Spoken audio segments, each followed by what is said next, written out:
Hello, let's continue our Sudoku adventure with 6 Shades of Fog by Randall. So we have normal 6x6 Sudoku rules. That means in every row, every column, and every box, we are placing the digits 1 through 6 exactly once each. We also have fog in the grid. You can probably see that. All the gray cells are fogged. So what that means is that when we get a correct digit filled into a cell, then all of the cells surrounding that will have their fog revealed, and we'll see more of the puzzle. So there could be more clues hiding underneath here, but we don't know what they are until they're revealed. No guessing is required. That's usually added to the rules just to say, hey, yeah, I know you could try 1 through 6 in every cell and see that fog reveals and know that that's right, but you're not required to do that. You're only cheating yourself if you do that. Do it at your leisure, but the intent of the puzzle is not to be guessing digits like that.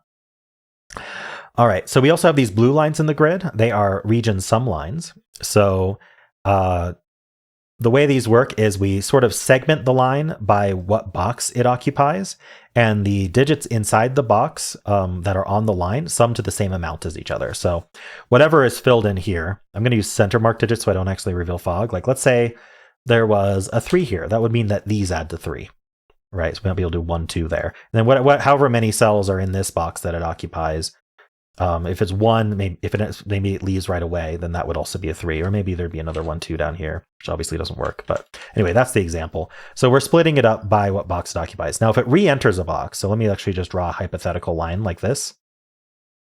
If it re-enters a box, then the sum it starts a new sum. So it's not these 3 that is the sum, it's this one and this one summed to the same amount. So you don't have to worry about like, oh, what if this line re-enters? What does that mean for this sum? Because the re-entering will start a new sum anyway. All right. And we also have killer cages in the grid, and there's some big capitalized text there, so I'm sure it's important. Digits in a cage sum to the value in the top left corner. So these 2 sum to 6, for example. Digits can't repeat in a cage. So if a cage like does some kind of shape like that, we still can't repeat digits within it. And then cage values, as in like this 6, are written in the in the leftmost cell in the top row of the cage. So if I have a cage that looks like this, for example, like this Tetris piece, let's just make that red.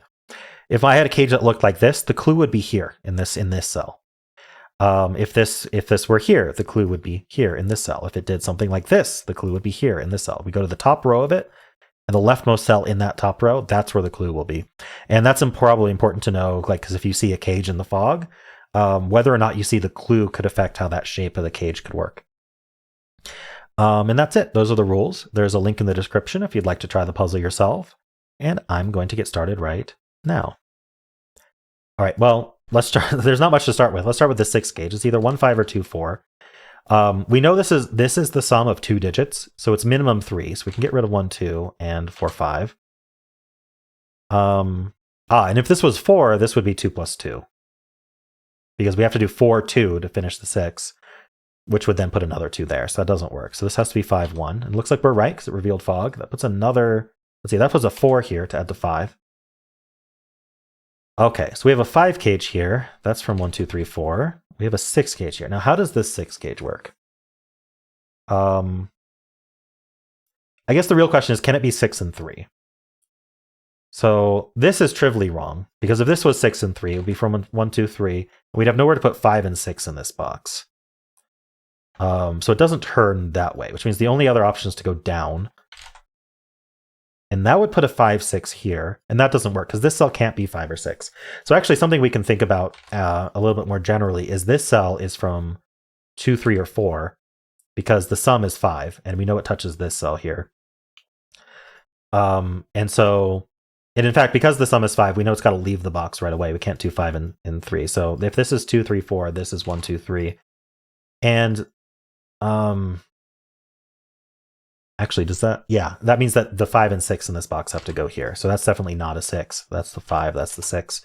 That gives us the 1, and then that gives us the 4, and that leaves a 2, 3 pair.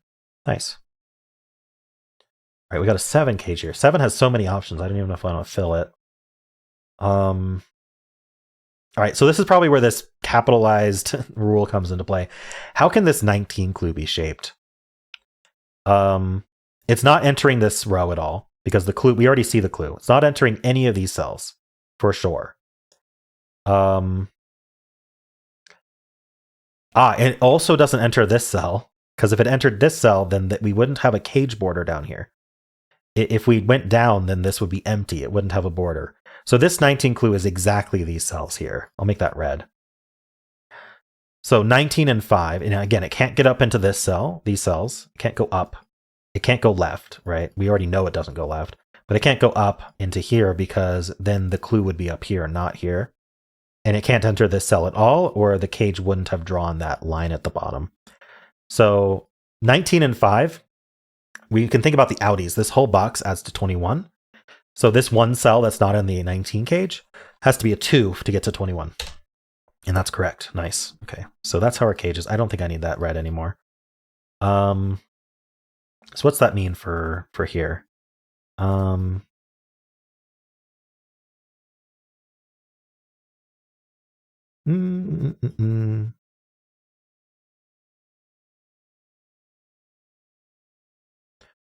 Can this be 5-2? This can be 5-2, right?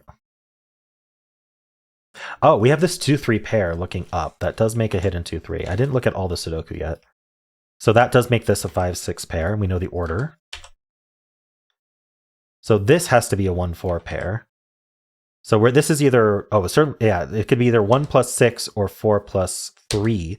So this doesn't have a 2 in it. So this 2 has to go here. That gives us the 3 and the 2. That was correct. Good. So for the column, this is a 5.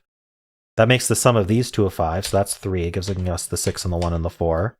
This is another 5. 2 plus 3 or 1 plus 4? Not sure yet. Oh, this box is done with a 3. Down here, we need a 1 and a 6. Oops, 1 and 6. And up here, we need a 4 and a 5. And we know the order. So that's 4, that's 5. I was going to say that takes 5 out of the 5 cage, but that doesn't really help.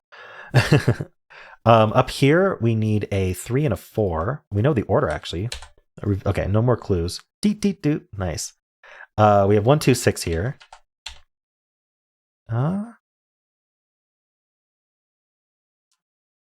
Is there something missing? 1, 2... Yes, we need a 4 in this column, and that has to go in this 5 cage. So that's 4 and 1. So that's 6 and 1. That's a 2, 6 and 1. This is a 2, 3 and 2. And then over here, we have a 3 and a 6. And we're done. Wow, already 13 solves on this. We got a lot of tests on it. Very cool. Yeah, cool puzzle, Randall. I enjoyed that. That was neat how you forced this 19 cage in this box. That was a neat step. And as long as you're careful about understanding the rules and seeing this line here, it really does just force it to be there. That was neat. The opening was cool too, where this had to be a 5. It was the only way this line worked. That was neat. I liked how this box resolved too. Very cool puzzle. I really enjoyed that, Randall. Hope you enjoyed it as well. If you did, then why not leave a like, subscribe, and a kind comment below.